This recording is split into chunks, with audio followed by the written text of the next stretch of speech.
आज हम बट्टा या छूट के बारे में पढ़ेंगे। इसको इंग्लिश में डिस्काउंट कहते हैं। प्रश्न है, अंकित मूल्य पर 15% बट्टा देने के बाद एक वस्तु 442 रुपये में बेची गई, तो उस वस्तु का अंकित मूल्य ज्ञात कीजिए। अंकित मूल्य माने जो उस वस्तु में छपाई की गई रहती है। दुकानदार अपनी ओर से ग्राहक को लुभाने के लिए कुछ छूट देता है, उसी को बट्टा कहते हैं। तो हम आइए आगे पढ़ते हैं। अंकित मूल्य पुस्तक में या उस वस्तु पर कितना मूल्य छपा गया है, ये ज्ञात करना है। छूट या बट्टा, ये बट्टा जो है वो 15% है, माने 100 रुपये पर 15 रुपये छूट है। यदि उस वस्तु की कीमत 100 रुपये है तो 15 रुपये उसमें छूट मिलेगा, यानी 85 रुपये में वह बेच रहा है। उसका विक्रय मूल्य है 442 रुपये। अब आगे देखते हैं।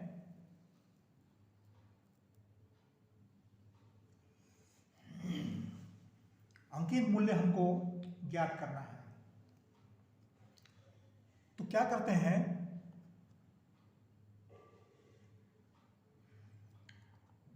मान लो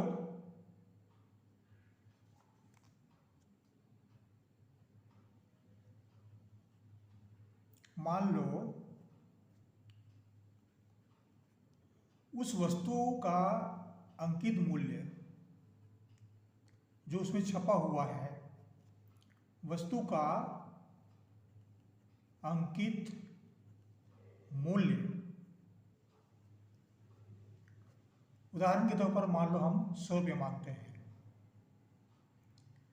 तो इसमें छूट मिलती है 100 रुपये पर 15 रुपये। ये छूट है, बट्टा है। तो कहने का तात्पर्य क्या है कि उस वस्तु को 100 में से 15 घटा देते हैं तो ये बचता है 85 रुपया। 100 रुपये की वस्तु को 85 रुपये में बट्टा देकर बेचा जाता है।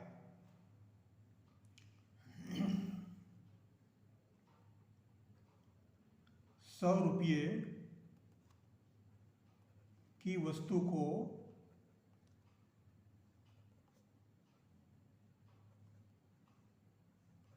मान लो 85 रुपये में बेचता है।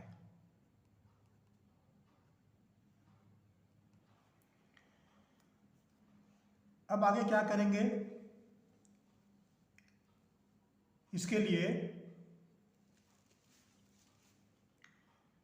जब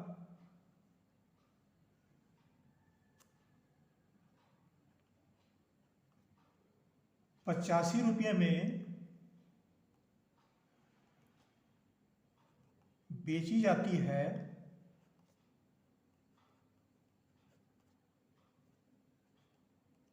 ₹100 की वस्तु को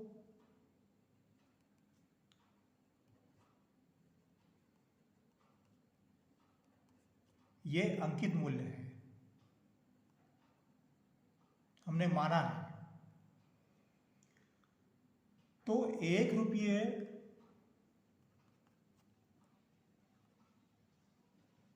में बेचते हैं मान लो, तो वो वस्तु कितने रुपये का होगा, इसके लिए क्या करेंगे, 100 ऊपर में आएगा और 25 जो है नीचे आएगा। हमेशा दाएं तरफ की राशि अंश में रहती है और बाएं तरफ की राशि जो है वो नीचे आती है हर में। 100/85। इसलिए उस वस्तु का कीमत अब कितना है, वास्तव में कीमत दी गई है 442 रुपये में। 442 रुपये में उस वस्तु को बेची गई है, तो 442 रुपये में जब बेची जाती है तो उस वस्तु की कीमत कितनी रही होगी। 100/85 को नीचे ले आते हैं, इसका गुणा हो जाता है 442/1। अब 5 से 100 कटा देते हैं। 5 दूनी 10, 5 शून्य 0 और ये 17 पंचे 85। 17 से कटा देंगे 17 एकम, 17 दूनी 34 और बच गया 6 4 10, 102 हो गया। 17 छक्का 102। यहाँ पर हमको प्राप्त होता है 26।